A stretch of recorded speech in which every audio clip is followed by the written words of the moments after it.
Сәлеметсіздер. Мен Үмбетал ауылынан Зағишамын. Мен 66 жастамын. Мен осы астмамен 10 жылға бойы ауырдым. Менің диагнозым Хобл. Алдында менікі болған аллергический ринит. Аллергический ринитпен мен алдында 5 жыл ауырдым. Одан кейін аллергический ринитті ауысты астмаға. Диагноз Хобл. Постоянно мен жүретімін. Эйфолин и сальбутамол. Сальбутамол менде постоянно қалтамда, сумкамда. Енді кім ол ауырды, оны біледі. Эйфолин, дексаметазон, постоянно преднизолол. Мен деген 100 килодан асып кеттім. Жүре алмайтым, ентігіп.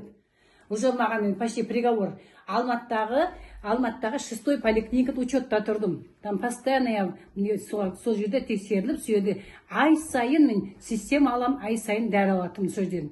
Енді мына благодаря мына магний водородқа осыдан август айында танысып, август-сентябрь айы 2 ай болды ішкенде, 2 айдан кейін емес, 1 пачкадан кейін уже маған дышать легче болады. Даже 10 күннен кейін я начала нормально дышать.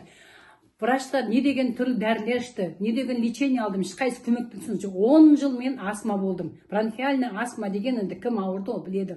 Постоянно сальбутамол, постоянно аэрозолмен жүретімін.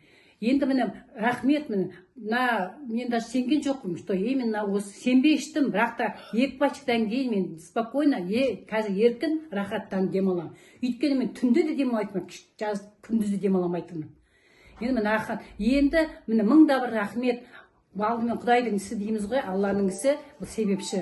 Міне 1000 кімде астма болса, ойланбай, ешқандай күмәндамай ішуге ақыл айтам бәріне.